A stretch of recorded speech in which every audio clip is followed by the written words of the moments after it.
Hello dear students. अपना next पहले वाले वीडियो में एंडोक्राइन ग्लैंड्स के बारे में अध्ययन कर रहे थे। उसी में एंडोक्राइन ग्लैंड्स पढ़ाई है, उन्हीं के द्वारा देखते हैं जो हार्मोन सीक्रेट होते हैं, उन्हीं में हार्मोन का केमिकल प्रकृति एवं उसकी प्रॉपर्टी और रोल ऑफ होम्योस्टेसिस। तो देखते हैं कि जो हार्मोन स्रावित होते हैं उन हार्मोनों के द्वारा उनकी कैसी प्रकृति होती है, उनके क्या क्या गुण होते हैं। हार्मोनों के निम्न गुण देखते हैं अपन। प्रॉपर्टी ऑफ हार्मोन्स देखते हैं। पहला गुण कि हार्मोन्स के जो अणु होते हैं, हार्मोन्स के अणु बहुत छोटे होते हैं, बहुत छोटे होते हैं। दूसरा देखते हैं हार्मोनों का अणुभार बहुत कम होता है, अणुभार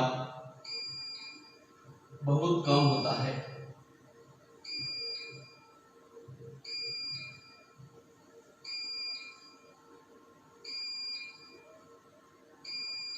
ये हार्मोन्स जल में अघुलनशील होते हैं, अघुलनशील होते हैं। कैसे होते हैं? जल में अघुलनशील होते हैं, जबकि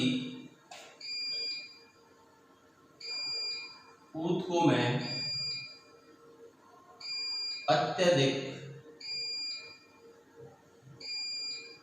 विसरणशील होते हैं। कैसे होते हैं? अत्यधिक विसरणशील होते हैं। बहुत छोटे, इनके अणु बहुत छोटे होते हैं हार्मोन्स के, इनका अणुभार भी बहुत कम मात्रा में होता है।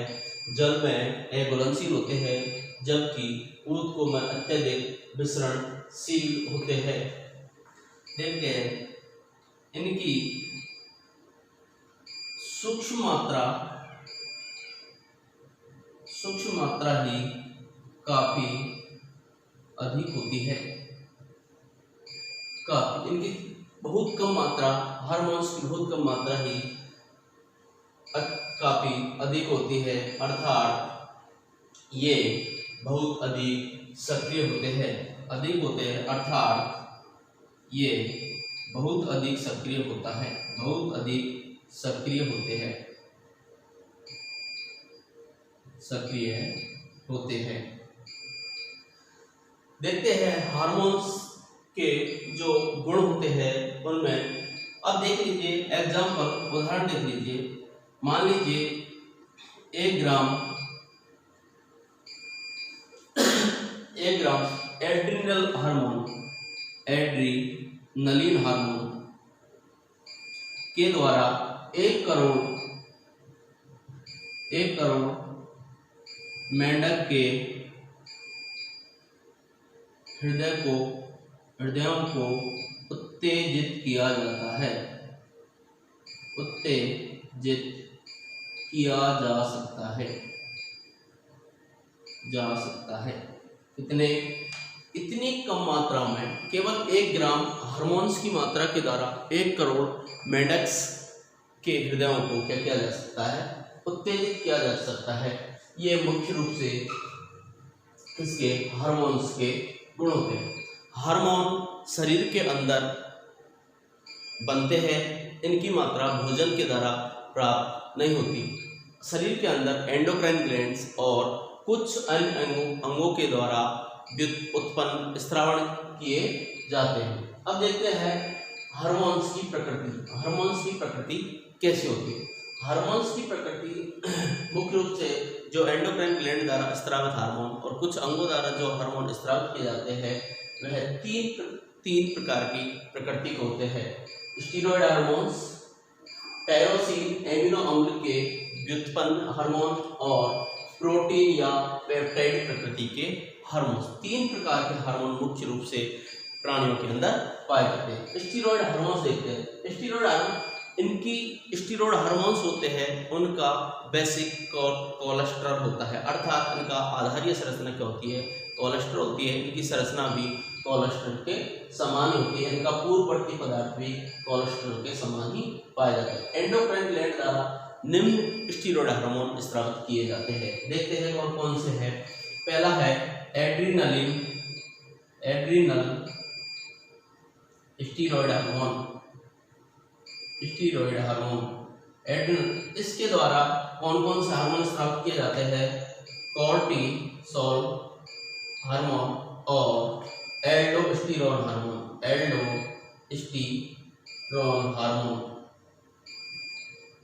ये हार्मोन एड्रिनल स्टीरॉयड हार्मोन होते हैं जो कॉर्टिसोल और एल्डोस्टेरोन हार्मोन होते हैं। ये सभी स्टीरॉयड प्रकृति के हार्मोन होते हैं। इन सभी की संरचना कोलेस्ट्रॉल के समान पाई जाती है। दूसरा देखते हैं अंडाशय द्वारा कौन सा हार्मोन स्रावित किया जाता है? एस्ट्रोजन और प्रोजेस्टेरोन हार्मोन। ये दोनों हार्मोन भी कैसे होते हैं? स्टेरॉयड प्रकृति के हार्मोन्स होते हैं। देखते हैं प्लेसेंटा द्वारा भी एक हार्मोन स्रावित किया जाता है, वो होता है प्रोजेस्टेरोन हार्मोन। यह हार्मोन भी स्टीरॉयड प्रकृति का होता है। चौथा देखते हैं वृषण द्वारा भी टेस्टोस्टेरोन हार्मोन स्रावित किया जाता है, जो भी स्टीरॉयड प्रकृति के होते हैं। तो स्टीरॉयड प्रकृति के हार्मोनों की संरचना किसके समान होती है? कोलेस्ट्रॉल के समान होती है। ये एंडोक्राइन ग्लैंड द्वारा निम्न स्टीरॉयड प्रकृति का हार्मोन स्रावित किया जाता है, जैसे एड्रिनल स्टीरॉयड द्वारा कॉर्टिसोल और एल्डोस्टेरोन नामक हार्मोन स्रावित किए जाते हैं। और अंडाशय द्वारा एस्ट्रोजन हार्मोन और प्रोजेस्टेरोन हार्मोन स्रावित किए जाते हैं। प्लेसेंटा द्वारा प्रोजेस्टेरोन हार्मोन स्रावित किए जाते हैं, जबकि वृषण द्वारा टेस्टोस्टेरोन हार्मोन स्रावित किए जाते हैं। सही हार्मोन स्टीरॉयड प्रकृति के होते हैं। दूसरा देखते हैं टायरोसिन एमिनो अम्ल के व्युत्पन्न। टायरोसिन में एमिनो अम्ल होते हैं, उनके द्वारा कुछ हार्मोन प्राप्त। इस प्रकार के हार्मोन दो प्रकार के समूह में विभक्त होता है। कौन सा? थायरोक्सिन और या ट्राइआयोडोथायरोनिन हार्मोन। दूसरा है एपिनेफ्रॉन हार्मोन और non epinephrine hormone. Thyroxine hormone thyroid ग्रंथि के द्वारा स्रावित किया जाता है, जो कि आयोडीन से मिलकर के बनता है, जबकि एपिनेफ्रॉन और नॉन एपिनेफ्रॉन हार्मोन एड्रिनल ग्रंथि के मेडुला के द्वारा स्रावित किए जाते हैं, जो प्राणी में उत्तेजन और संध्वन की क्रिया का नियमन करते हैं। तीसरे प्रकार के हार्मोन होते हैं। तीसरी प्रकार की प्रकृति होती है प्रोटीन या पेप्टाइड प्रकृति के हार्मोन। प्राणियों में स्टीरॉयड, टायरोसिन एमिनो अम्ल के व्युत्पन्न एवं प्रोटीन और पेप्टाइड प्रकृति के हार्मोन भी पाए जाते हैं। तीसरे प्रकार के हार्मोन्स जो होते हैं वो है प्रोटीन या पेप्टाइड प्रकृति के हार्मोन्स होते हैं। प्रोटीन या पेप्टाइड प्रकार के हार्मोन निम्नतः 4 प्रकार के पाए जाते हैं। कितने प्रकार के पाए जाते हैं? मुख्यतः 4 प्रकार के पाए जाते हैं। 4 प्रकार के पाए जाते हैं। पहला होता है स्मॉल पेप्टाइड हार्मोन। कौन से होते हैं? Small peptide hormones. देखते हैं इस प्रकार के हार्मोन्स होते हैं वो हाइपोथैलेमस की तंत्रिका स्रावी कोशिकाओं के द्वारा स्रावित होते हैं। स्मॉल पेप्टाइड हार्मोन्स कौन से होते हैं? हाइपोथैलेमस की तंत्रिका स्रावी सेल्स के द्वारा स्रावित होते हैं।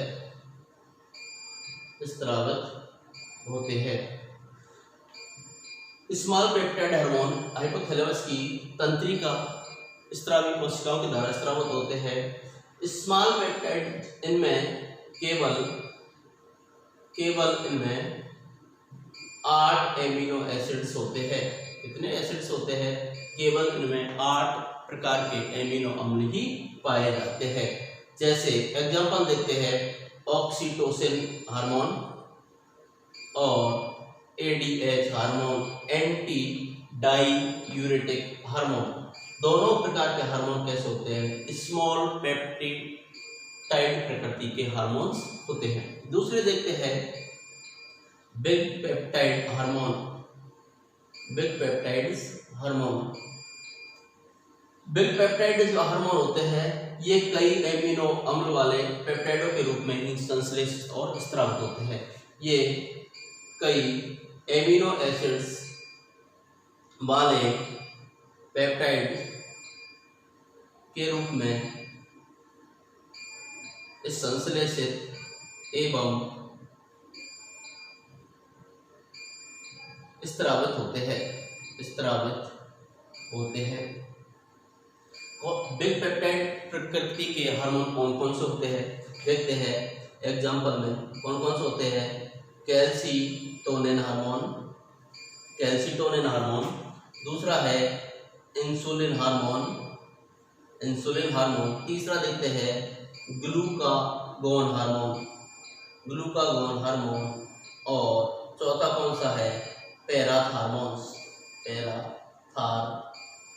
हार्मोन। 4 प्रकार के हार्मोन्स ये बिग पेप्टाइड प्रकृति के हार्मोन्स होते हैं। कैल्सीटोनिन, इंसुलिन हार्मोन और ग्लूकागोन हार्मोन्स और पैरा हार्मोन्स। चारों हार्मोन्स कैसे होते हैं? बिग पेप्टाइड प्रकृति के हार्मोन्स पाए जाते हैं। तीसरे प्रकार के हार्मोन्स देखते हैं अपन ग्लूकोपेप्टाइड हार्मोन। तीसरे प्रकार के हार्मोन कौन से हैं? ग्लूकोपेप्टाइड्स प्रकृति के हार्मोन्स पाए जाते हैं। इस प्रकार जो हार्मोन्स पाए जाते हैं ग्लूकोपेप्टाइड प्रकृति के जो हार्मोन होते हैं उनका अणुभार देखते हैं मुख्यतः 10,000 से 60,000 के बीच पाया जाता है। कितना? ग्लूकोपेप्टाइड प्रकृति के हार्मोनों का अणुभार कितना होता है? 10,000 से 60,000 के मध्य पाए जाते हैं। इसमें देखते हैं कौन कौन से हार्मोन्स पाए जाते हैं। जैसे TSH हार्मोन, थायरोस्टिमुलेटिंग हार्मोन। दूसरा है FSH हार्मोन और LH हार्मोन, ल्यूटिनाइजिंग हार्मोन। इनको ऊतक उत्तेजक हार्मोन भी कहते हैं। थायरोस्टिमुलेटिंग हार्मोन का अणुभार लगभग 10,000 से 30,000 के मध्य पाया जाता है। थायरोस्टिमुलेटिंग हार्मोन जो थायराइड ग्रंथि को उत्तेजित करने का कार्य करता है, इनका अणुभार कितना होता है? 10,000 से 30,000 के मध्य पाया जाता है। फॉलिकल स्टिमुलेटिंग हार्मोन यह है, इसका अणुभार देखते हैं 30,000 से 60,000 के मध्य इसका अणुभार पाया जाता है। Follicle stimulating hormone. दूसरा है ल्यूटिनाइजिंग हार्मोन, इसका अणुभार लगभग 26,000 पाया जाता है। स्मॉल पेप्टाइड प्रकृति के hormones oxytocin, ADH। Big peptide प्रकृति के hormone calcitonin hormone, insulin hormone, glucagon hormone और पैराथार्मोन ये। और तीसरा है ग्लूकोपेप्टाइड प्रकृति का हार्मोन जिनका अणुभार लगभग 10,000 से 60,000 के मध्य पाया जाता है। इसके अंदर 3 एग्जाम्पल पाए जाते हैं: थायरोस्टिमुलेटिंग हार्मोन, फॉलिकल स्टिमुलेटिंग हार्मोन और ल्यूटिनाइजिंग हार्मोन। चौथा है प्रोटीन प्रकृति के हार्मोन। प्रोटीन प्रकृति के हार्मोन, इनमें केवल एक ही हार्मोन पाया जाता है, ग्रोथ हार्मोन, जो अग्रपीयूष ग्रंथि के द्वारा स्रावित किया जाता है। इसका अणुभार लगभग 22,000 के समथिंग पाया जाता है।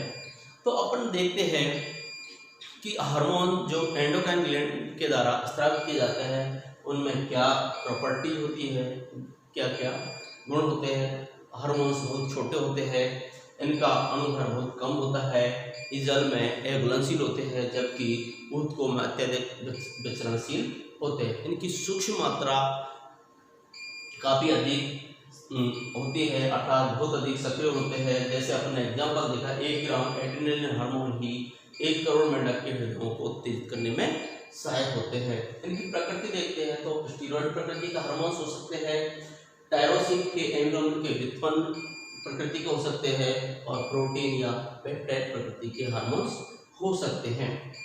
इन सभी का अध्ययन अपन देखते हैं तो कितने उनकी प्रकृति क्या है, उनके गुण क्या है, इनके बारे में आज अपन ने डिस्कस किया है।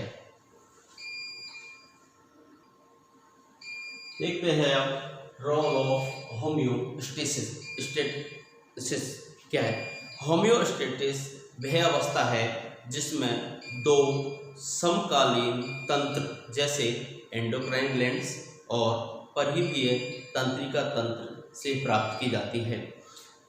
होम्योस्टेसिस अवस्था में दो अवस्था होती है, दो तंत्र होते हैं जैसे अंतःस्रावी ग्रंथि और परिधीय तंत्रिका तंत्र, जो परोक्ष या अवरोध रूप के रूप में केंद्रीय तंत्रिका तंत्र के द्वारा नियंत्रित या संचालित की जाती है। एंडोक्राइन ग्लैंड और परिधीय तंत्रिका तंत्र जो होता है, तंत्र होता है, वो सिस्टम होता है, उसमें परोक्ष या अवरोध के रूप में कौन कार्य करता है?